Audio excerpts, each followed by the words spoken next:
अस्सलामुअलैकुम। मेरा नाम है मुनीबुर रहमान और मैं फ़र्स्ट ईयर MBBS स्टूडेंट हूँ in Aziz Fatima medical and dental college. इस वीडियो में मैं आपको अपने FSC के मार्क्स, मैट्रिक के मार्क्स और अपने MD कैट का स्कोर भी बताऊँगा और अपना एग्रीगेट जो मेरा टोटल एग्रीगेट बना था वो भी बताऊँगा।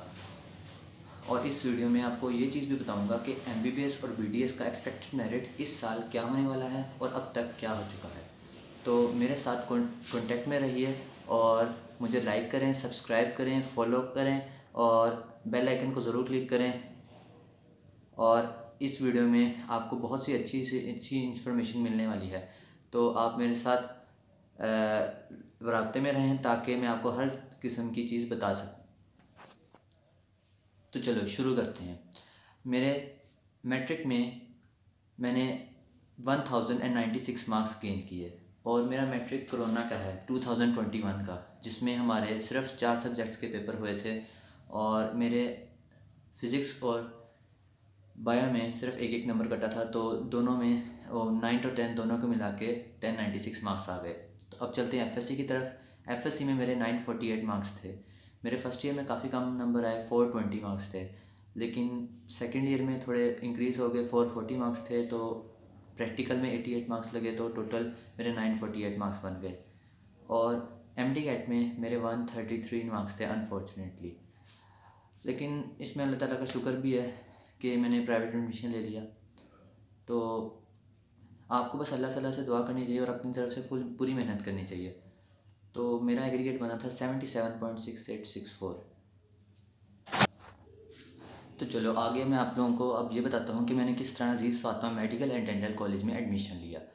मैंने इस दफ़ा 2023-24 में UHS ने सेंट्रल इंडक्शन पॉलिसी लगाई, जिसके तहत हमें सिर्फ UHS में ही तमाम कॉलेजेस के लिए अप्लाई कर देना है और अपनी प्रेफरेंस का भी ख़ास ख्याल रखना है। मैंने अज़ीज़ फ़ातिमा को अपनी टॉप प्रायोरिटी दी। फर्स्ट नंबर पर मेरा अज़ीज़ फ़ातिमा था, सेकंड नंबर पे इंडिपेंडेंट और थर्ड नंबर पे इस्लाम और फोर्थ नंबर पे मोहम्मद इस्लाम। तो फर्स्ट लिस्ट में मेरा नाम कहीं भी नहीं आया, तो मैं बड़ा उदास हुआ, लेकिन सेकंड लिस्ट में मेरा नाम Aziz Fatima medical and dental college में विद सीरियल नंबर 130 आ गया। तो मैं बड़ा खुश हुआ और जाके मैंने फ़ीस सबमिट करवा दी और अपनी ज्वाइनिंग भी दे दी। 15 जनवरी को मेरा नाम आया था और मैंने 16 जनवरी को जा के ही ज्वाइनिंग दे दी। उसके बाद मैं आगे आपको ये बताता हूँ कि अब तक कितना मेरिट आ चुके हैं और आगे कितना मेरिट हो सकता है। अब तक Aziz Fatima medical and dental college में 75.5682 तक मेरिट जा चुका है और इससे ज़्यादा नीचे जाने की उम्मीद नहीं है, क्योंकि सारी सीटें फ़िल हो चुकी हैं। कोई भी बच्चा वेटिंग लिस्ट से नहीं आया, सारे अपग्रेड होके आए हैं या तो पहले से इधर एडमिशन ले चुके हैं, क्योंकि जो भी बच्चा इधर आता है वो आके स्टे ही करता है। मैंने भी इधर आके स्टे ही किया था। तो आगे आपको ये बताता हूँ कि अब तक सबसे लोएस्ट मेरिट अज़रा नहीद का रहा है, वो भी फोर्थ लिस्ट के मुताबिक 69.9136। और अज़रा नहीद एक ऐसा कॉलेज है जो UHS को मान नहीं रहा, लेकिन UHS उनको मना लेगी, आप इसकी फ़िक्र ना करें। लेकिन अब तक जो आ चुका है वो मेरिट है 69.9136 और जो हाईएस्ट मेरिट है वो शरीफ मेडिकल कॉलेज का है, वो है 86.4 शरीफ का मेडिकल मेरिट है। और अल अलीम की हम बात करते हैं, वो भी बड़ा अच्छा मेडिकल कॉलेज है और उसका मेरिट भी आई थिंक 83 पॉइंट समथिंग है। तो अब तक जो MBBS का सबसे लोएस्ट मेरिट है वो है 69.9136 और BDS का जो है वो है 67.8 जो मैं आपको बता रहा था कि जैसे 67.8 है, तो MBBS का उन्होंने ये कह दिया है कि ये फ़ाइनल मेरिट लिस्ट है MBBS की। तो आगे मेरे ख्याल में तो सारे बच्चे फ़ीस सबमिट करा देंगे, लेकिन इनमें से हो सकता है कोई अफवाह से बहुत से बच्चे रिफ़ंड करवा रहे हैं फ़ीस, मैंने ये सुना है। तो मेरे ख्याल में इससे ज़्यादा मेरिट अगर गिरा भी तो 69.8 तक आ जाएगा, इससे ज़्यादा कम नहीं जा सकता MBBS का। BDS में कह सकते हैं कि 65% तक जा सकता है। हो सकता है मैं गलत भी हूँ, लेकिन 64% तक भी जाने के चांसेस हैं, लेकिन और मैक्सिमम 66 और सबसे कम होगा तो मेरे ख्याल में 64 या 63.5 तक कर लें, इससे कम नहीं जा सकता BDS का।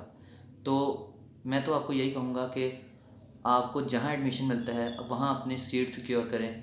और ये जो एफिडेविट का मामला है वो मैं आपको सारा समझा देता हूँ कि पहले जो बच्चे जिनको ये नहीं पता था कि बीडीएस में अगर उनका नाम आ जाता है और एमबीबीएस वो करना चाहते हैं तो उन्हें बीडीएस में भी फ़ीस सबमिट करवानी होगी। अगर वो फ़ीस सबमिट नहीं करवाते तो उनका नाम एमबीबीएस में भी नहीं आएगा। लेकिन गवर्नमेंट ने उन्हें ये चांस दिया है कि जो बच्चे जिन्होंने बीडीएस में फ़ीस सबमिट नहीं करवाई तब जब उनका नाम आया था तो उन्होंने कहा कि जो बच्चे इसमें रह गए हैं वो अपना एफिडेविट जमा करवा दें। फिर जो बहुत से बच्चों ने इस दफ़ा एफिडेविट भी जमा करवाया है, तो इस वजह से उनका नाम फिर एमबीबीएस में आ गया है। और उनका मेरिट भी इतना होना चाहिए, 69 से ऊपर होना चाहिए। ये नहीं कि मतलब 50 वाला बच्चा आ जाए, ऐसा नहीं हो सकता। तो आपको मैं यही बता सकता हूँ कि 69.8 एमबीबीएस का और बीडीएस का 65% मिनिमम जाएगा, इससे ज़्यादा नहीं जा सकता। और गवर्नमेंट सेक्टर का बताऊँ उसकी तो अब तक 7th मेरिट लिस्ट लग चुकी है और अब तक मेरिट आया है 91.15 एमबीबीएस का, और बीडीएस का 91.03। तो इससे नीचे भी जा सकता है, मुझे इसके बारे में इतना आइडिया नहीं है, लेकिन मुझे इस वक्त यही आइडिया है कि इसका जो गवर्नमेंट का है वो 91 के रेंज में ही रहेगा एमबीबीएस और बीडीएस का। और जो प्राइवेट सेक्टर का है एमबीबीएस और बीडीएस का वो 69.8 एमबीबीएस और 65 पॉइंट समथिंग बीडीएस का। तो इसमें आपको मैं यही बता सकता हूँ कि इसमें इतना ही मेरिट हो सकता है। अगर आपका मेरिट 62% है, 63% है, तो आप मेरे ख्याल में सिंध में एडमिशन ले सकते हैं। दाऊद यूनिवर्सिटी इस वक्त एडमिशन्स कर रही हैं और उधर मेरिट जाने के चांस है 59, 58 तक भी जाने के चांस है बीडीएस का। एमबीबीएस का भी आई थिंक मेरे ख्याल में 65% तक तो चला ही जाएगा। तो मेरे ख्याल में आपको उधर एडमिशन ले लेना चाहिए, क्योंकि अगर आपको इधर बीडीएस में मिल रहा है और उधर एमबीबीएस में मिल रहा है तो आपको उधर ही प्रेफर करना चाहिए एमबीबीएस से, क्योंकि एमबीबीएस की डिग्री ज़्यादा प्रेफर की जाती है एज़ कम्पेयर टू बीडीएस। तो उम्मीद है आपको मेरी वीडियो पसंद आई होगी। आपने इस वीडियो को ज़रूर लाइक भी कर देना है, सब्सक्राइब भी कर देना है और बेल आइकन क्लिक भी कर देना है। मैं आपके लिए नए से नए कंटेंट लेके आता रहूँगा और वीडियो में इम्प्रूवमेंट होती रहेगी। आपने प्लीज़ मुझे बहुत सपोर्ट करना है और अपना लव भी शो करना है। अल्लाह हाफिज़।